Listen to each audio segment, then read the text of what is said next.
me and you come along with Claire, and I'll just say this so that people know, because I'll tell the thing I like about you, Claire, because our friendship goes way, a long way back, but it's not that we communicate every day. But the thing I like about you, like we can spend like 6 or 7 months or even a year without talking. But every time we start talking, it's like we never stop talking.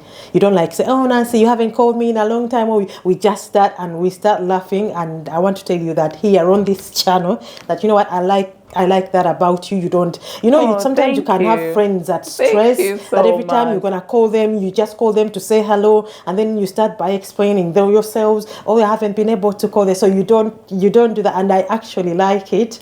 But what can I say, Claire? What can I say? What can I say? You've just appreciated me. You've given me my flowers, I've given you your flowers, yes. But what can I say? Like Claire said, we went to. There is this incident I want to talk about because I remember it because we went to school together. We went to school together. We went to primary school together, and then we went to secondary school together. And I think you were like we were in the same house, like a can. So you were like a house. What is it called? House prefect, something. Yeah, and you would run. You are in charge of us anyway. You're talking like you forgot, like what I am. You was house prefect. Yes, just say it straight, like you were a prefect at school. Yes, because that's how like the leadership skills. It's been like following me. Yeah, it's been running in your blood for a long time. Yeah, the prefect, so guys. This particular time, actually, I just remember. So like you are that prefect, and every end of at the end of the term, they will give you you had to write a report about all of us, and you'd give a comment. You'd actually put a comment. The comment you give, and then you give it to the matron, and then they'll put it on our report. And then it goes back to the class teacher. It goes on to the report. And I remember this particular time, and remember we'd been friends. We're friends. We're all good and like best friends because we share like our snacks and everything. We used to. Yeah, we do. So you came to me and you're like, oh no. Nancy, I have to, how I have to write these comments on the report and then give to the matron. And you said, oh, this is the comment I've written out for you. And it read. Comment did I write? And it read like, was it clean but disorganized, something like Nancy. It was clean or tidy but disorganized, and I'm like, okay, is that the one you've written? And I was like, yeah, okay. But I don't know really what happened in that moment, but I think I also had some reflection because at the end of the day, a part of me believed maybe she's right, yeah. But to this day, I applaud you for that, because one thing about you, Claire, you're sincere.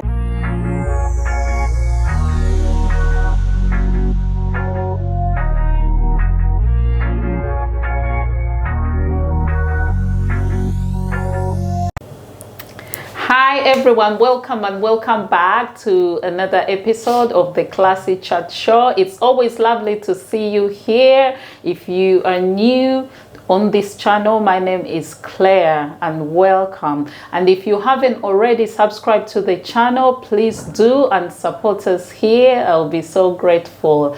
And just to mention, I have noticed that about over 50% people who watch this channel and don't subscribe.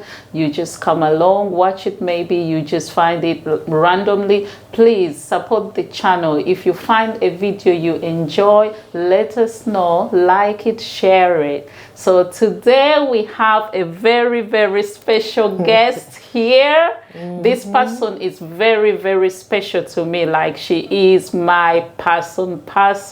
Like, she's one of the people who have known me for such a long time. Like, from when we were kids, like we were in school together. We're going to tell you more about our lives together. So I want to introduce her and welcome her officially to the Klassy channel. Welcome, Nancy. Hi, thank you for having me.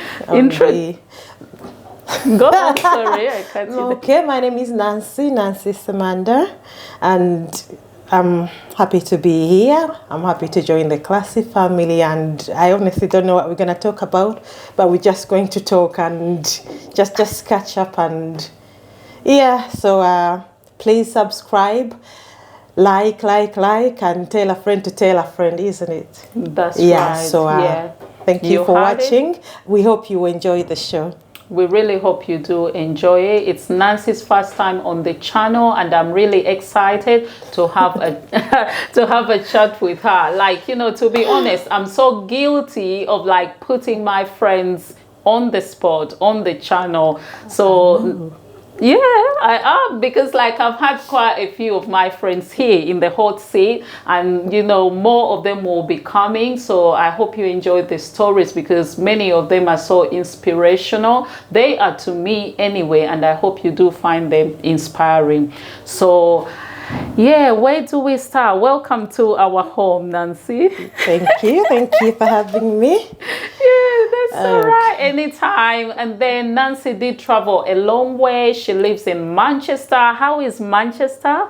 Manchester is fine. It's raining, always raining, but it's always fine. It's home. It's home for me, so it's always fine. And you're gonna speak up a bit louder, because we want people there to hear what you're saying. So give us a bit of more of volume.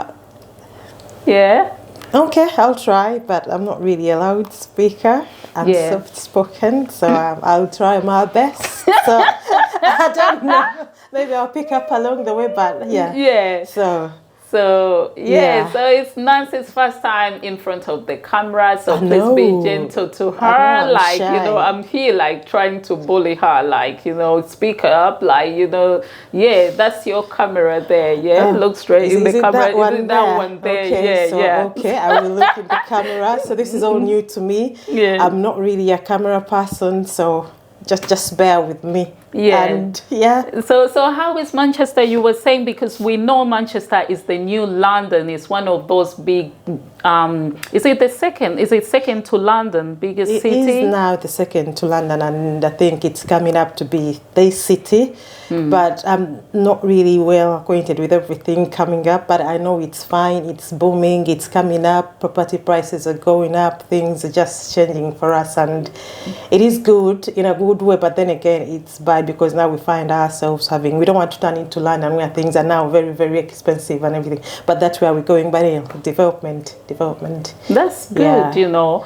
I'm just looking at you when you did mention about like properties and stuff. Wow, like you're really looking at the economy and the way it's moving. You have to. At the end of the day, it does catch up with you, and you have to be aware of these things, whether you like it or not, because they will affect you in the long run. So yeah, but we're happy that the development is coming to Manchester, and it's booming. It's actually booming. And yeah, because I've been there for quite a while, and I've seen it grow from strengths. So yeah. So how long you been in Manchester though? I've been in Manchester for over 10 years. Yes, I've been there for quite a while. Yeah. And yeah. Okay. So like because in Manchester, I know that a big number of people do support Man U, Man United. You have like a football team, you and your family? Yeah, we do. I support Manchester United by default, just to keep the marriage. So I have to support Manchester United. Did you hear that? But I'm not. I did used to watch football, but then again, because my husband, Alan, so he's always supported Manchester United. And I've always been a big fan of football, but it got to a point where it was stressful. So if Manchester United would lose, there would be a tension in the house. We'll all be unhappy and everything. And I was like, you know what, this environment, someone had to detach. So I gradually detach. But I sit around and watch, but I'm not so attached like he is. So if he's having his moment, I'm not having my moment, and at least someone is able to cheer the other one up. So I'm like, you know, it's just football, but yeah. So, but I do support Manchester United, and yeah, okay, that's good. And are you near the Manchester football pitch? Is it like how long is it from your house to there? Do you sometimes go for matches and watch them live? No, we don't go for matches and watch them live. I'm not one for crowds anymore. Yeah. But like we have the Manchester United Old Trafford is just like 45 minutes within reach, and then we have the Manchester City Stadium, which is also 45 minutes on the other side. So we Yeah, I have just in we the have middle. those two stadiums very close to us, but yeah, we've visited, but not on match days. Like we've had a tour of the stadiums, but we haven't gone on match days. It's good to visit actually, and you get the history of the stadiums and all this, and Yeah. so Especially it's that an you icon. live So you there, have like to, yeah, you live there, you support the team, so it's just. that's your local team, you know. Is it though? I don't know. Anyway, it is my local team, whatever it Yeah. is. But yeah, so That's yeah, we're good. there. Yeah, so going back, like, still we are on Manchester, but I just wanted to mention because I know there is a big community of Ugandans in Manchester, and what I hear about people who live in Manchester, like the closeness. So, can you tell us, like, how it is there? Manchester. So Manchester, I remember, I moved from London to go to Manchester. I know really yeah, well. So, and there is quite a very, very big community in Manchester. So we have actually a few people. So like we have one which is called the Ugandan community in Greater Manchester. So that gave birth, there is a few other, like there is what they call Okusinza mu Luganda. So like every last Sunday of the month, like people just gather and go and kusinza mu Luganda, like in the local language and everything. Then we have a big Muslim community, which is for Muslims as well. Then there is also another church, Ugandan church, which has also come up, also kusinza in Uganda. But for me, the beauty of that community is the way we come together when there is a need is unspeakable. I like that. Is what I like about the community. If someone's died or someone has a wedding, we do lumbes, and like we go to lumbene to kolobuji, and we just gather there in our thousands, and it just feels homely. We just reach out to each other with support. So it is so supportive. But then again, it goes without saying, it has its issues and people have their differences. But for me, I like the fact that people, when it's time of need, the way people put their differences aside and come to support any cause without saying, well, you know what, I don't know that person, I don't, they are not my friend. They just come and support. So recently, I think we just lost someone in our community, and there's a guy who died, and we had to repatriate the body, and so they put out, we've lost someone in our community, so and so, and you don't need to know the person, you just might know someone who is related to that person, and people just show up and they contribute. So they put up like a collecting group. Then we just started within 2 weeks we'd collected money, like, and he was able to go back home, and so which is good. And like I feel like we are safe. It's like a family. It's if I was told to move, that is one of the things I would consider, because I don't think for all the years I've been in this country I've seen a community like that. And I like my community and Manchester people, wherever you are, if you get to watch this channel, I love you. We have a women's group, Manchester Sisterhood. It has died down a bit, but it started off strong, and it's a sisterhood. We just come together, we just reach out. We used to have birthdays, like we have like January babies, and we just go out. January babies, we all go to February babies. But yeah, it's quite community based, and it is beautiful, and that is good. Yeah, because I was thinking about it, like when you say, I'm thinking, is it like that in London? I'm just thinking, is it because London is bigger? London is big, east, west, north, south, and all that. But I've only heard good things about Uganda community in Manchester, to be honest. Oh, yeah, and I wouldn't just say, but I've heard, because I've heard when there's been causes, people do gather, and people do support one another. We do support, but like you said, of course, and the most empowering thing is like it doesn't matter if this person, if they're a Muslim, if they're like, if we're doing something to do with the church thing, the Muslim people will come in, support, do everything. If it's something to do with the Christians, I mean the Muslims, the Christian people will come in and support, and no one says, oh no, me, this religion. No, there is no. If it's supporting, it is supporting, regardless of your religion or whatever. So it is really good. It is humbling, actually. It is. I feel like I'm in a safe place. That's good, because it's good to have like community ties. But what do you think has helped? Because I have had this so many times when Uganda people have said, oh, Ugandans, people in the community and this, and people sometimes it can be negative. So I hear those things, but then at the end of the day, this is what I tell people. I say, like, a community is like a family. It's like there is that auntie you don't like, but she is your auntie. When there is a function or there is an occasion, they have to come and you have to accommodate them. So just take people the way they are, and just no one is perfect. And at the end of the day, whichever way you go, you might need this person at some point. No one is perfect. We all have differences. We all have weaknesses. But yeah, people say, oh, and Uganda, and I always tell those people, if you do things yourself and you alienate yourself from the community, and sometimes people don't even know. People just assume maybe my business is out there, this one knows. But sometimes people don't even know. People don't even care. But just because maybe you're just conscious about something and you just pull yourself out of the community. I don't encourage people to pull themselves out of the community because loneliness can kill. But you need to have somewhere to go and have a laugh and just meet people. And sometimes we go to those places just to socialize, and there is nothing. It feels like home. Get Uganda, you speak your language, you eat your food. And it's a good place. So for me, it's good for you. At the end of the day, you will have someone you know that you will talk to. So you don't need to let go of the whole community, maybe just because of this one person or this has happened. And at the end of the day, that is life. It happens everywhere and to everyone. So you're not going to run. You're not going to run. Yeah, and you might as well. We all need one another, and everybody is useful in another person's life at some point. People will have things to bring along, like support, even if it's not finances, it may be emotional, spiritual support, and we rely on one another. Nobody's an island. So no one is perfect.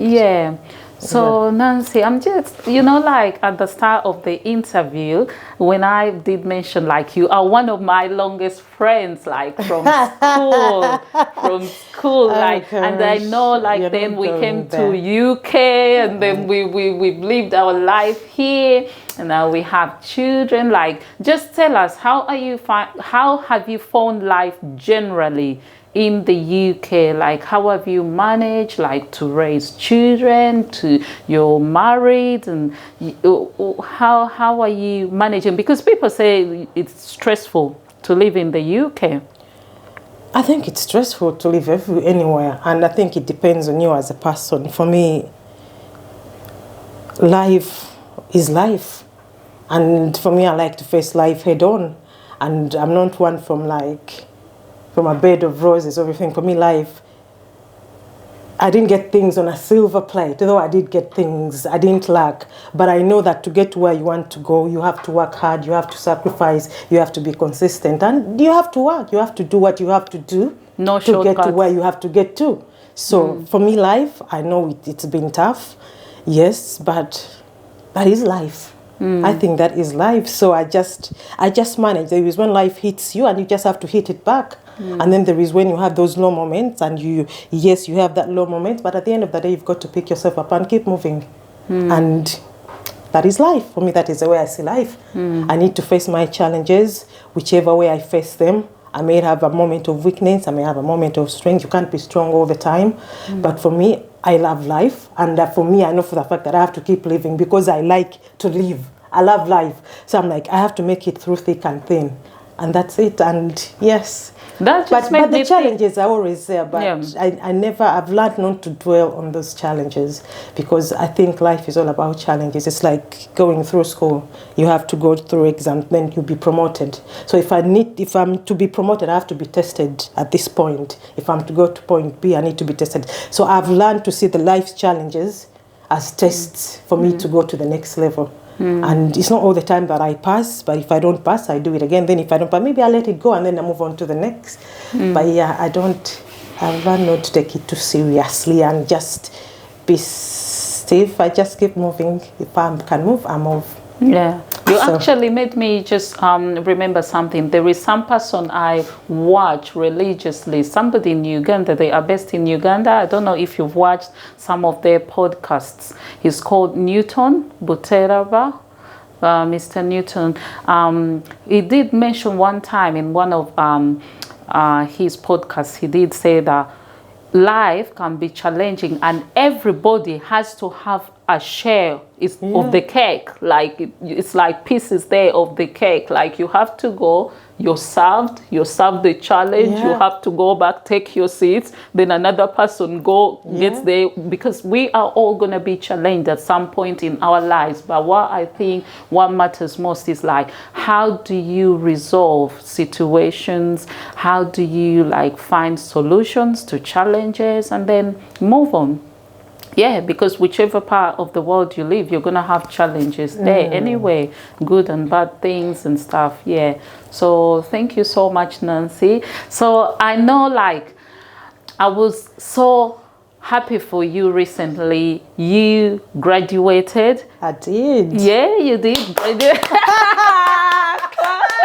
You graduated a degree in ODPs studies. Yes. You're gonna tell us about this, because I was so happy for you. I was like, yeah, my girl has made it, you know, because I know how the journey has been. Like, I've been there from the start. Like you were saying, I wanted to do social work. Like you before you tried to go into social work, but then you told me, you know what, Claire, I found myself a course that I feel I really love and I feel I'm really passionate about and stuff. I say, okay, what is this course? So tell us, what is ODP? So ODP basically stands for Operating Department Practitioners. So operating department practitioners, they work in theaters and they assist with the operation. But it's a big course. So there is 3 areas within that course. So when you do a degree, it's a Bachelor of Science degree in operating department practice. So you can work as a scrub practitioner. So scrub practitioners work with the surgeons. You see those ones that you see gowned and everything, they're under the light. So around that table, so there is the surgeon, there is an assistant surgeon, and then there is the ODP, who is a scrub practitioner who helps the surgeon.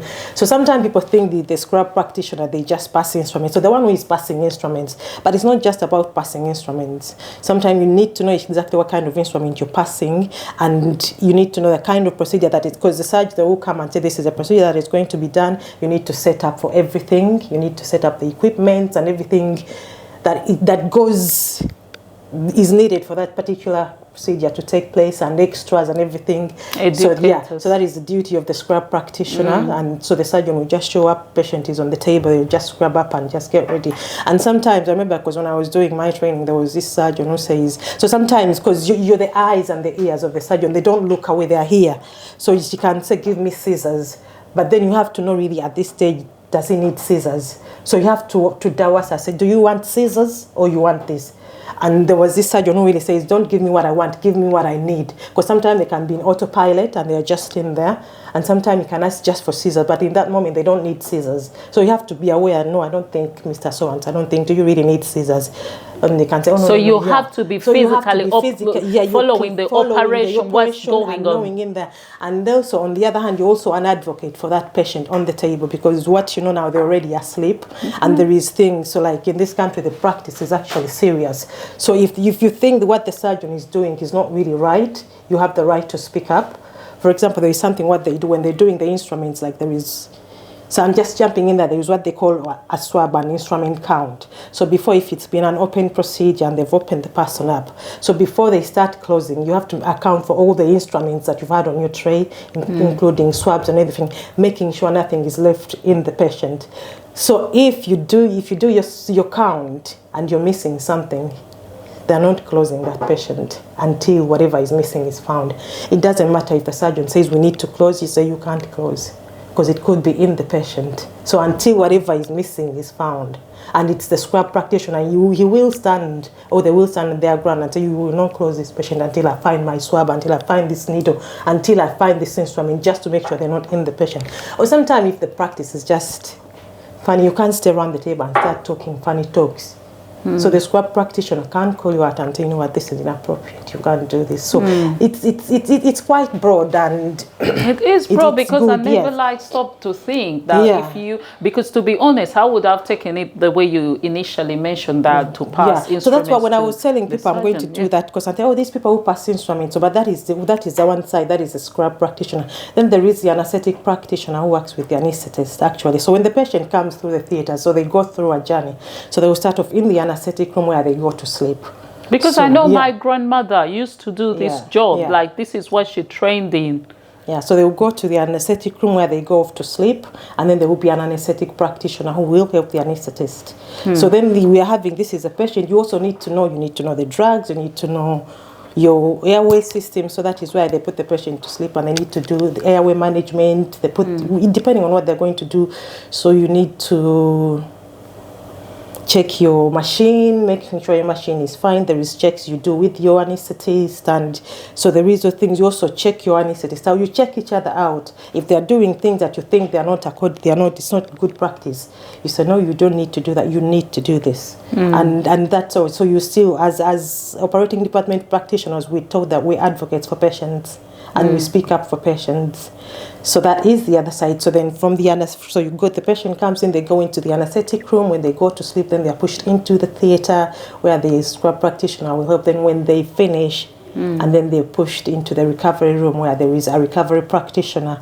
When they get to wake up, the recovery practitioner is there, and sometimes, because by the time they went to sleep, they've been gassed down, or by the time they wake up, it's like they've had a drink, they're drunk, and they're orientated. So the recovery practitioner is also there. Sometimes they still manage the airway. So is that still you, or that is somebody different? So that is all within the course, but it's different people. So like for me, when I qualified as an operating department practitioner, so when you finish the course, you can choose, like, I want to be a scrub practitioner, I want to be an anesthetic practitioner. So you choose whichever way you go to. So which one are you? You can do both, you can do all three. So for me, which one do you do? So for me, I'm doing two. I just specialize in recovery and anesthetics.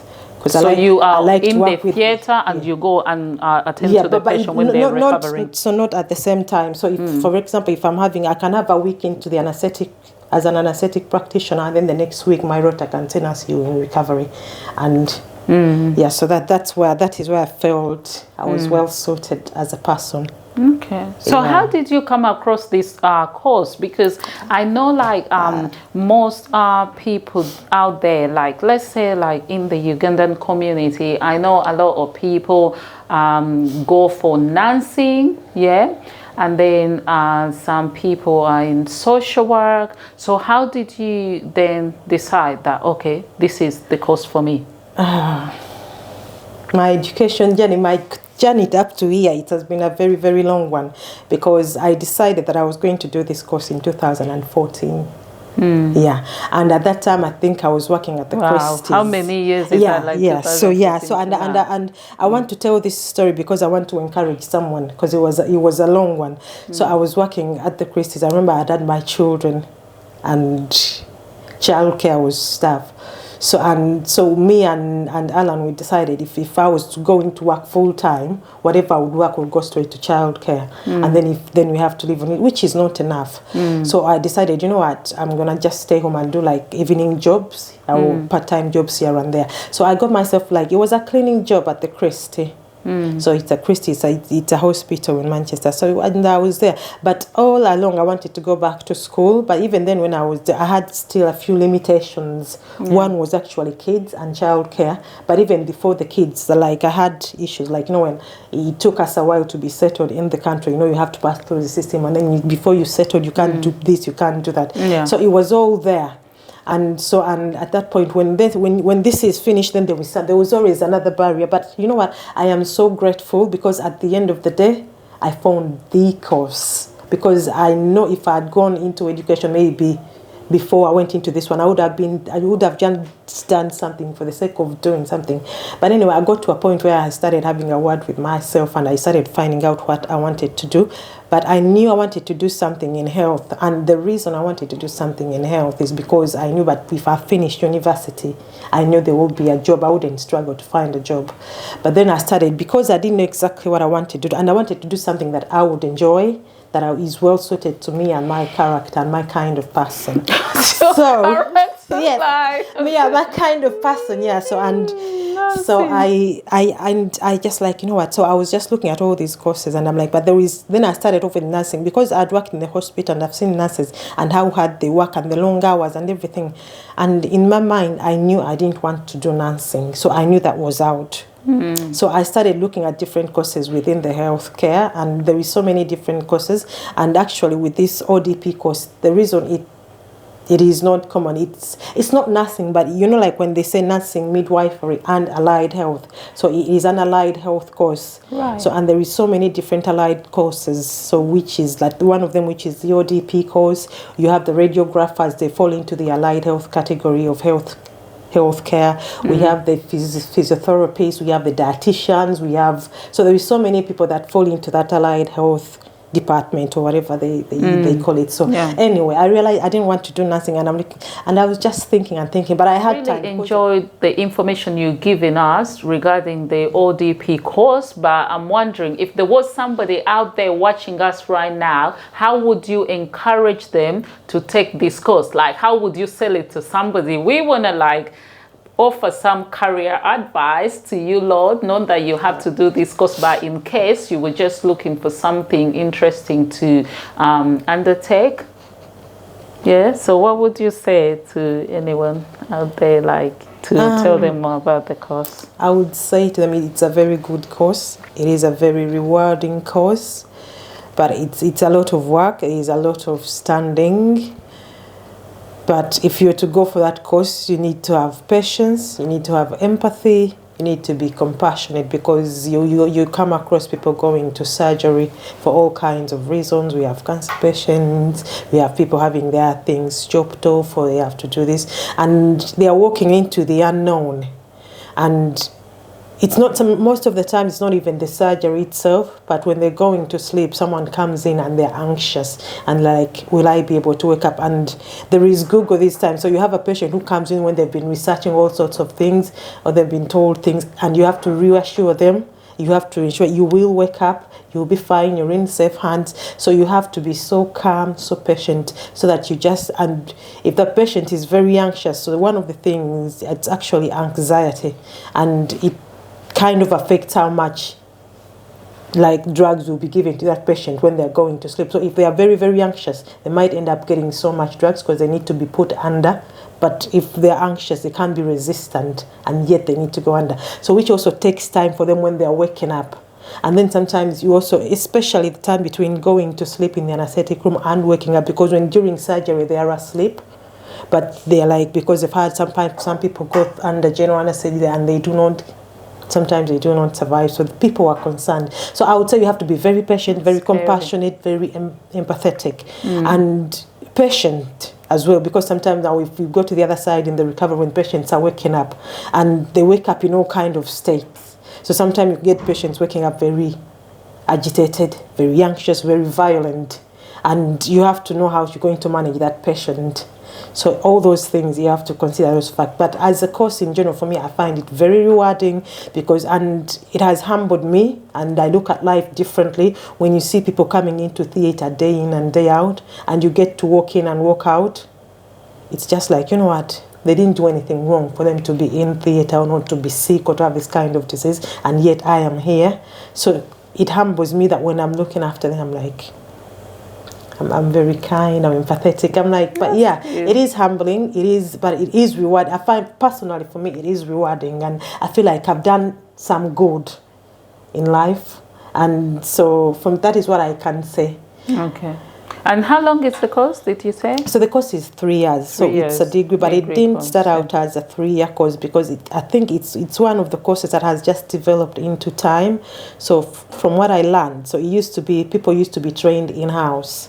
And then from being trained in-house within the theatres, then they had to do like a diploma course. But then they realized that the amount of things these people do and the amount of engagement they engage with the patient, they do things that put them in a situation where they need to be accountable for their actions. So then they had to be registered with a registration body. So now these particular ODPs are registered with the Healthcare Professions Council, HCPC. So where you are accountable to your registration body, you're accountable to your patients and the public as well. So they wanted to create, and it's only people who do degrees that get registrations. I think now it's changing, but they wanted to create that responsibility and accountability, so that if you're dealing with this patient, if you omit something or you don't do anything right, you will be held accountable to this body, to this and that. So it became a degree, I think not more than 10 years ago, so it became a degree. So we do a 3-year degree, and And you Yeah. see, and you're now practicing. I am you're really in the practicing. role. Yes, That's I'm good. enjoying my job. I like it. I couldn't have done another course. Yeah, so I did So- seek it out and That's pursued good. it. Actually, by listening to how you talk about the course, I can just tell you're so passionate about it. I And I am. know you as a caring person. So when you say you are like, thank you you. really take care of your... Honestly, I believe you because I know how you are, like on a personal level, like me Yeah. having that personal relationship with you. I know you are a caring person. You put it all in there, I like do, you know, I in your role, in your duty. Even if like when you come to visit me, I can just see like how you speak Yeah. to For my me, I think- kids, like how you relate, how you can you start getting involved in the house chores and stuff. So Shall we go there? so Let me get to honestly, the house I just chores. yeah. So no. I'm happy for you that you feel like you have achieved what you Yeah. have always wanted to. Yes. Yeah. I think for me, there is one thing going to do a job Yeah. and get money, but it's different when you're doing something you like, because it is tiring, because there is a lot of standing. But at the end of the day, I justify my action. I'm like, you know what, in as much as I'm at work, I've enjoyed what I've done, and I am tired because I've been doing what I enjoy. Yeah. Yes, the wage could be better, but at the end of it all, Yeah, but there is still, no money is enough. no money is enough. Exactly. And yeah, so if I do this good on top of that, and I do get my compliments from my patients, and I'm like, oh my God, they're like thanking me. Oh, thank you very much. Oh, That's thank you for nice. looking after me. And sometimes you feel good, and then sometimes what I like most, because when people are going to sleep, sometimes they may not remember when they wake up. So when someone remembers you, you're like, oh, hi Nancy, I remember you. I'm like, oh yeah. Remembered my name, and sometimes it's good, but yeah, it is rewarding. I like it. That's so good. That I like the fact that really going out there and just pursuing different careers and making it. When I do meet like people like who I know, like people I went to school with, like my friends, like making it. I'm so happy. It's just like me making it, because you good. don't want to make it alone in the world. You want to know, oh, this my friend is a nurse, this my friend doing did, this, or is into ODP, the this my other. friend. Yeah, this my Well, friend it has is achieved good, this. yes. It's good, Yeah. So tell us about, because I know you have how many children? 3? 3. And more coming? No. Never No. say never. That's no, what no. they say. And no more children, because at the end of the day, I have my life to live now. I can't be having children till kingdom comes. So I'm like, You just reminded me, because there is a time I have a say life I'm to live always now. in labor Yes, ward, yeah, so, like 4 children. I'm always in and out of labor ward. So Yeah, you but- don't but want to it's go for baby number 4? if baby number 4 came, it's a gift from God, but I'm not going to go out and pursue baby number 4. And I think me and Alan, we at the time, like, you know what, kids are finished, let's just have these ones and we can give them what we can afford to give them. But at the end of the day, I don't know, I think I won't be having any more kids. I think I am happy with those 3. Yeah. Okay, that's good. It's good to feel content. I could be, maybe I you could be a say- surrogate. I could carry one for someone. But you know yeah. what, you always told me that you say I've you can always do wanted that. to- I remember I could long do- I time would ago do you said, surrogacy, I would carry a baby. And for would someone. that be like for paid surrogate or for like to help If out there who is someone, struggling if someone with posed to me or giving came birth? to me and they said, you know what, if you'd carry my baby, I would carry a baby for someone, because it's a gift. You just want someone to experience what you have experienced, and it is good. That and is yeah, strong. That it that is statement strong. out It's- there yeah. is strong, because it's not every day people Yeah, will say you I know- will carry a baby for somebody, especially like people will do it for money, not free. It's business. It these is days. business, yes. But I think for me, So would you do it free? it would depend. I wouldn't do it free for a stranger, and I don't really think I would do it for a stranger. But if someone close to me Yeah. approached me, Anyway, I would have to discuss with my husband, but it's something I would do actually, because I feel like I believe you because you have said it something. before Yes. to me. Yeah, I feel like if I was gifted, I was able to have my kids, and I would love someone to have that as well. And I don't know. You I would don't know. agree to expenses covered only, Yeah, like yes. hospital appointment, to go see the midwife, transport there and stuff like that. Just expenses you go through, but not like making them pay. Like it would depend. Like I said, I would carry for someone, but I wouldn't just go there and start taking expenses and everything. I would just do it subconsciously. And let's just carry this baby. I'll look after the baby. We will do it together, but I won't put that. You need to cover these expenses. Definitely, they will know if they will need to cover the expenses. But if there is something as a person, even if I'm just carrying the baby, that I could deal with, I would do it. You understand? So and. Yeah, so kind. So it's, I don't know. It's just, I don't know. It's something I just think I would want to do if I could do it for someone. Yeah. Yeah. And I always tell my friends, when you have children and people are like, oh my God, kids are trouble. And I always tell people there is someone who is looking for that kind of trouble. They have all the money in the world. They have everything. But the one thing they can't get is a child. So if you have it, it's a gift. So don't take it for granted. Just because it's not known that everyone has to have kids. But not everyone has kids. There is someone who is struggling. There is someone who is struggling to have kids. So for me, I'm always humbled. I'm always grateful. I'm like, you know what? It's not that I'm perfect. It's not that I'm the best mom. But grace has been extended to me to have kids. And so... That's good. I don't even know how this came into the interview because it's making me like I'm listening to you while thinking, at the back of my mind. Preach, I'm sister, like, hallelujah. preach, but then I'm just reflecting on myself, thinking, would I do the same? I'm just asking myself. But anyway, so we are like over halfway into the video, into the interview, and I just want to give you this opportunity, if there is anything you want to talk about, it could be anything you feel like we've missed out in the interview and you feel like it's worth mentioning, or it's something that you remember, from our friendship, anything, this is the time you can say it. Oh God, what can I say now? You caught me unawares anyway. To do the video, but you know what?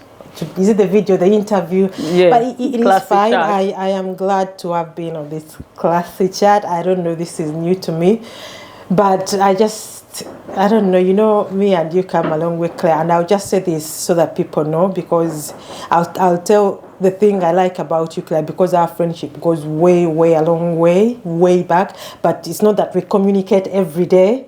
But the thing I like about you, every time we start talking, it's like we never stop talking. You don't say, oh, Nancy, you haven't called me in a long time. Or we just start and we start laughing. And I want to tell you that here on this channel, that you know what, I like that about you. You don't, sometimes you can have friends that stress, that every time you're going to call them, you just call them to say hello. And then you start by explaining them yourselves, oh, I haven't been able to call them. So you don't do that. And I actually like it. But... what can I say, Claire? What can I say? What can I say? You've just appreciated me. You've given me my flowers, isn't it? I've given you your flowers, yes.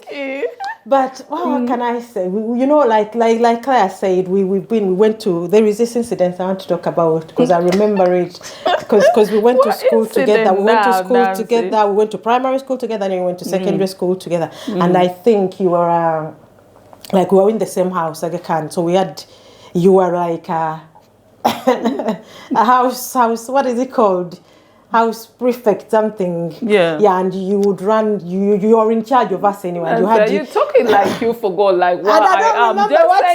You were house prefect. Yes, just say it straight, you were a prefect at school. Yes. Because that's how, leadership skills, it's been following me, It's been running in your blood for a long time, I was a prefect, so this particular time, actually, I just remember, so you were that prefect, and every end of the, at the end of the term, they will give you like, you had to write a report about all of us, and you give a comment. You'd actually put a comment. The comment you give, and then you give it to the matron, and then they'll put it on our report. And then it goes back to the class teacher. It goes on to the report. And I remember this particular time, and remember we'd been friends. We're friends. We're all good and like best friends because we share like our snacks and everything. We used to. Yeah, we do. So you came to me and you're like, oh Nancy, I have to, how I have to write these comments on the report and then give to the matron. And you said, oh, this is the comment I've written out for you, and it read. Comment did I write? And it read like, was it clean but disorganized, something like Nancy, it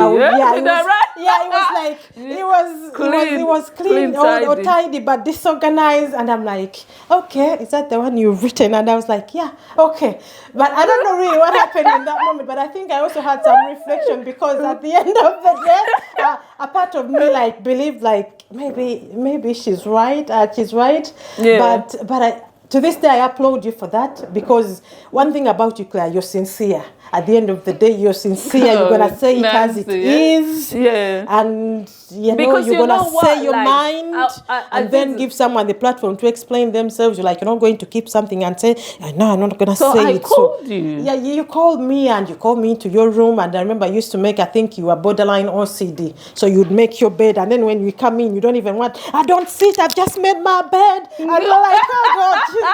Guys, now the interview has turned on me. Yeah, it has turned. So you're like, oh, no, I've just made my bed, don't sit. And I'm like, okay. And I remember that room. Yeah, like it was so small, and the corridor is just there. A room for the prefect. Yeah, for the prefect. Their own so room. Claire was a prefect, and she had her own room. And she said, okay, I just want, she said, I don't want you to be mad, because this, if you find this, when this is what I put on my report, because I would eventually know that it's you who is put that comment on.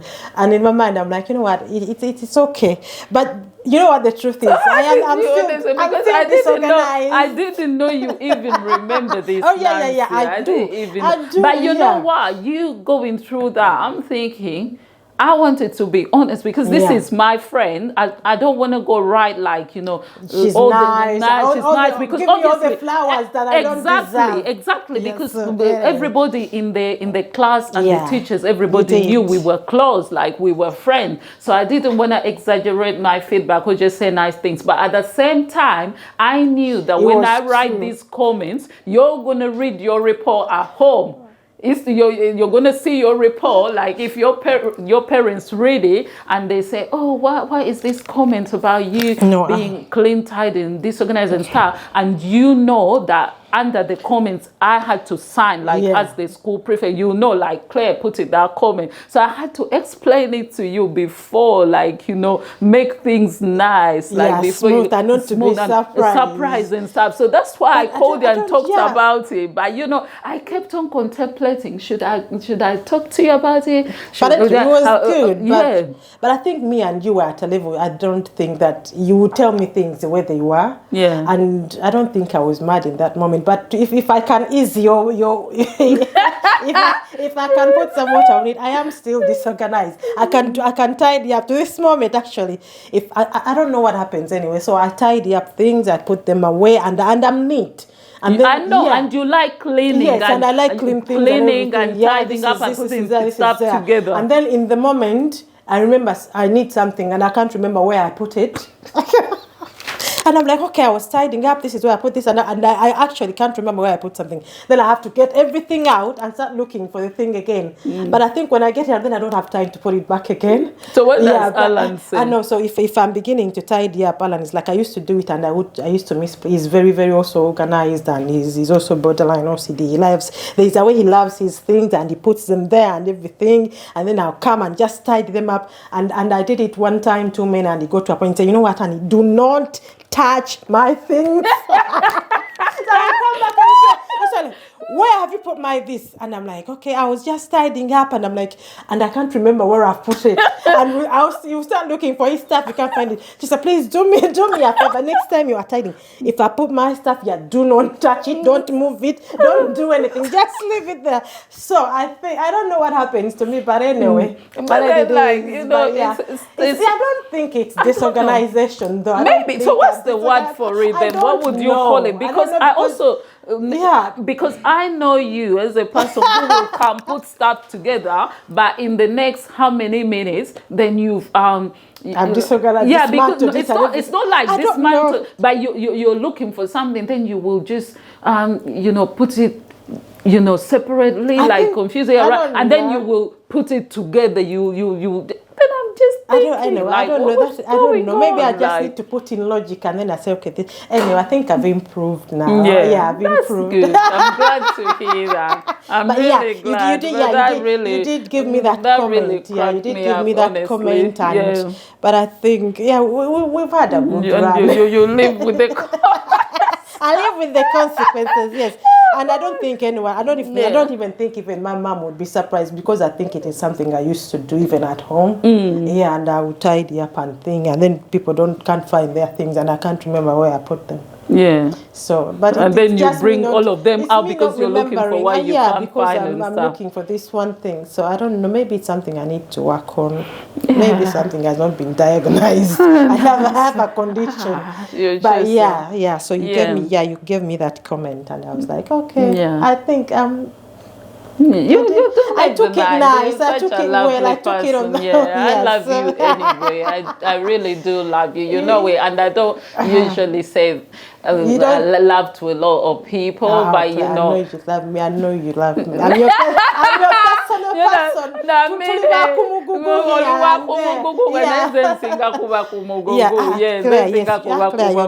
just remember, like, one thing. I'm gonna just say like this small story about this.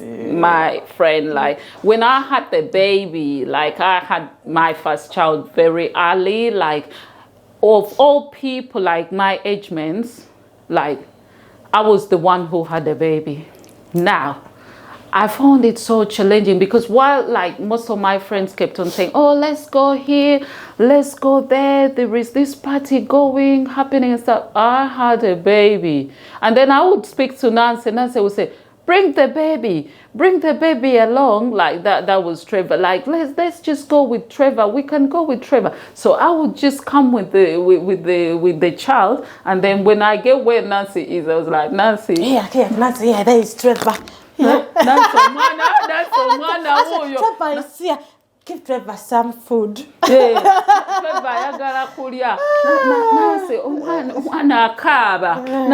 like the way you would move with Trevor, like somebody would think, where Mama will, like, you're the mom. No. Yeah. Nancy, Trevor, Nancy, like, you know, and at that time you didn't have children on your own, like, but you know, you were very supportive, and I appreciate that, because sometimes it comes from a place. I'll tell you, Claire. I'll tell you, I know you. Yeah. So I'll tell you, you have this thing about you. I don't know if we are still in the video. This should be private.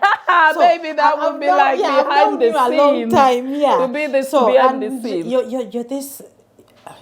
You can come across as a person who likes an easy life, but it's not that you like an easy. You may not like an inconvenience, but then again, you are someone who goes and hustles and gets what they want. So there is this side to you, and I believe some people don't understand it, and some people may misunderstand it for, like, maybe you like an easy life, or you this, but I don't know how to explain how it is, but, like, so with that Trevor thing, it's not that you didn't know how to look after Trevor and you didn't want to look after Trevor. But if you have a plan, you have a plan to do something, if there is someone there who can do it, you can do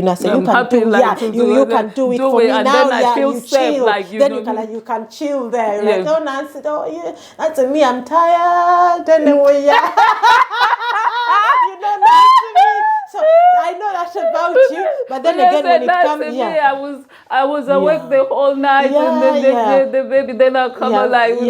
But then again, when it comes to you running your household, your career, your life, you're together. You're together, and you're driven.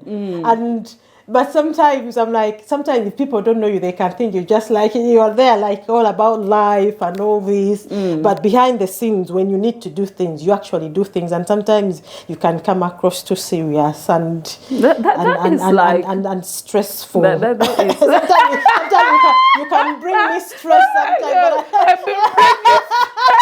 How do I bring you? But there is no friendship without stress, is there? Yeah, like because obviously there's going to be some stressful situations and moments. When you're dealing with serious things, and for me, I'm like, I don't like to take things too serious. You know the way I like these things. Put that there. So that will and be I'm like, it doesn't matter out. if it's there, but you're like, I want it to align. I want it if you put it there, and I'm like, there is no problem whether it's here or there. But anyway, we'll put it here. Sometimes I do them so that I'm like, you know what, Claire, I don't need this. I don't need this wahala. Let me just do it the way you want it, but it won't make any difference. But yeah. So anyway, so sometimes it's good to listen to such feedback and to know how your friend perceives you, like what they think of you. So we have come to the end of this video. We are requesting you to subscribe to the channel, turn on the post notification bell. Yeah, we need you people tell a friend to support us here, and we hope you really like what we've shared. And before I do that, I wanna give you like your flowers too. Give me that. I'm gonna give you your flowers as well. So we got something for you and your family. Really? Yeah. Oh my God. Thank you. You know, when you said you're going to give me my flowers, I thought it's gonna give me the talk flowers.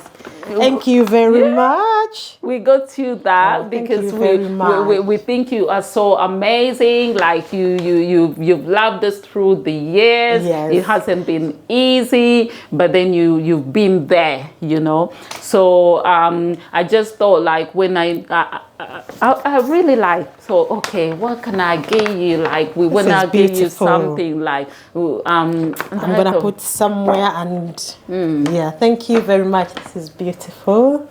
I don't know what to say. Yeah, I didn't see this coming. Best day ever. It's a best day ever. Let's show it on the camera. Look, let's say best day ever because I have my friend here on a visit for a to long us. Time. Yes, because it's been a long time coming because we always say, oh, I'm gonna come to London.